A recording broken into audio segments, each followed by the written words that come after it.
Nabi Hud alaihi salam. Setelah peristiwa banjir besar berakhir, Nabi Nuh dan pengikutnya memulai kehidupan yang baru dalam keimanan yang tinggi kepada Allah Subhanahu wa Ta'ala tanpa gangguan orang-orang kafir. Keturunan mereka kemudian menyebar ke berbagai wilayah yang luas. Ad adalah keturunan Nabi Nuh dan putranya Sam bin Nuh. Keturunan Ad kemudian dikenal sebagai kaum Ad. Kaum Ad bertumbuh tinggi besar, kuat, dan cerdas. Mereka tinggal di daerah dekat Yaman. Kaum Ad dianugerahi Allah daerah yang subur, sungai-sungai yang mengalir, kebun-kebun yang luas, dan hasil bumi yang melimpah. Kaum Ad pandai dalam tata kota dan pemerintahan. Mereka mahir membuat bangunan-bangunan tinggi, megah, dan indah dari gunung pasir di puncak-puncak bukit. Mereka juga membuat benteng-benteng yang kokoh dan saluran irigasi dan kolam-kolam. Ternak mereka pun berkembang dengan baik. Dengan anugerah Allah yang luas dan kerja keras mereka itu, kaum Ad menjadi makmur dan lebih maju dari kaum lainnya, serta lebih disegani. Hal ini membuat mereka sombong dan bermegah-megahan. Mereka menilai kemuliaan berdasarkan kekayaan dan kekuasaan. Pada mulanya, mereka adalah kaum beriman yang menyembah Allah. Lama-kelamaan, mereka mulai menyembah berhala dan patung-patung dari tokoh-tokoh mereka. Berhala yang mereka agungkan adalah Syamut dan Al-Hatar. Mereka menyerang kaum-kaum yang lain di sekitar mereka. Mereka selalu menang dalam peperangan.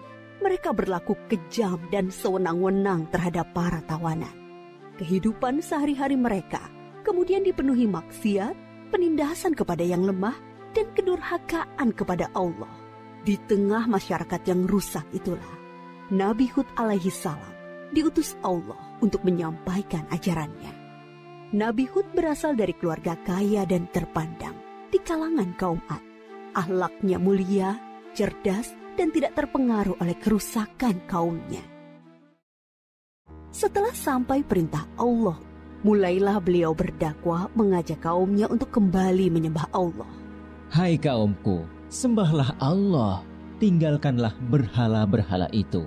Aku tidak meminta imbalan kepadamu atas semua ini. Upahku hanyalah dari Allah. Nabi Hud berdakwah dengan sabar tanpa putus asa. Tak henti-hentinya mengajak kaumnya untuk bertakwa kepada Allah, agar mereka terhindar dari azab Allah, sehingga mereka tidak mengalami nasib yang sama dengan kaum Nabi Nuh. Tetapi kebanyakan kaum Ad tidak mau mengikuti ajakan Nabi Hud. Mereka bersikeras untuk tetap menyembah berhala. Mereka menganggap Nabi Hud lemah akal dan gila. Dengarlah Hud, sembahan-sembahan kami telah mengutukmu sehingga engkau menjadi gila. Ucapanmu ngelantur, kacau. Itu karena kau menghina sembahan-sembahan kami. Kami tidak percaya pada ucapanmu. Datangkanlah azab yang telah engkau ancamkan. Kami tidak takut sedikit pun. Nabi Hud mengadukan kepada Allah atas perlakuan kaumnya. Beliau menyerahkan kepada Allah urusan pembalasan terhadap para pembangkang itu. Kemudian Allah menurunkan musim yang panjang, yang membuat sungai-sungai dan sumur-sumur menjadi kering. Tanaman dan binatang ternak banyak yang mati. Kaum Ad dilanda kelaparan dan kehausan yang parah. Keadaan ini berlangsung beberapa tahun. Nabi Hud terus mengajak kaumnya untuk kembali menyembah Allah. Wahai kaumku, mohonlah ampun kepada Allah. Niscaya Dia akan menurunkan hujan yang lebat dan menambah kekuatanmu. Tetapi kebanyakan dari kaum Ad itu tetap pada kesesatannya. Mereka memohon-mohon pada berhala itu untuk segera mengakhiri kemarau dan menurunkan hujan. Mereka tetap tidak mau menyembah Allah. Akhirnya tibalah ketetapan Allah, yaitu azab yang diancamkan kepada mereka. Muncul awan hitam membentang di langit. Gumpalan awan hitam itu sangat tebal dan luas. Orang-orang kafir melihat awan hitam itu sangat gembira. Mereka berlarian sorak-sorai menyongsong awan itu. Mereka mengira hujan lebat akan turun sebentar lagi. Sesembahan kita telah mengabulkan doa kita. Hujan akan turun. Kesengsaraan kita akan segera hilang. Ternyata dugaan mereka salah besar. Gumpalan awan itu adalah azab dari Allah untuk orang-orang kafir. Terdengar suara gemuruh yang menakutkan. Bertiup angin yang sangat kencang. Angin itu dingin sekali rasanya. Orang-orang yang semula berkumpul menyambut hujan menjadi panik berhamburan mencari perlindungan. Jerit tangis terdengar di mana-mana. Tolong! Oh, dingin sekali. Ampun! Aku tidak tahan. Tolong! Orang-orang itu putus asa dan menyesal. Tetapi sudah terlambat. Angin dingin itu bertiup luar biasa kencangnya. Selama 7 hari 8 malam. Menumbangkan apa saja yang dilaluinya. Pohon-pohon, gedung-gedung megah, rumah-rumah, patung-patung, berhala.